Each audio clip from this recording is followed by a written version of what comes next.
Ouais, je pense qu'il faut quand même, mettre des mots, quelque chose de plutôt clair, quelque chose de quadrillé, pas quadrillé, mais quelque chose de limpide en fait, pour pas qu'il y ait de flou et qu'on se dise: «Ouais, j'ai fait ça, mais je pensais que c'était OK et tout», alors qu'en vrai, il y a juste eu quiproquo et c'était pas du tout OK.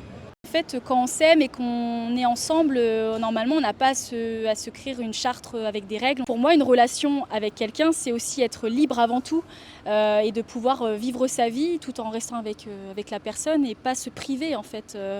Enfin, après, c'est moi qui vois ça comme ça, mais le mot «règle», en fait, j'ai Tu du du mal. mal, j'ai du mal. Donc si c'est des règles que vous fixez ensemble, vous êtes d'accord avec ça, il n'y a pas de souci là-dessus, justement, c'est de là que part une bonne relation. Je dirais pas qu'on se prive de liberté quand on met des règles dans un couple. En fait, pour moi, quand on se met en couple, il y a forcément un moment des concessions. Il faut prendre en compte les besoins de l'autre et peut-être aussi ses craintes. Ok. Et à ce moment-là, on s'adapte. Donc c'est pas forcément des règles, c'est simplement on s'adapte et on fixe un cadre. Faut mettre un cadre, faut le verbaliser ou alors il faut le laisser comme ça parce que c'est supposé. Non, il faut le verbaliser parce qu'on n'a pas tous la même conception du couple. Ok. Donc pour être sûr qu'on soit sur la même longueur d'onde, il faut bien tout verbaliser.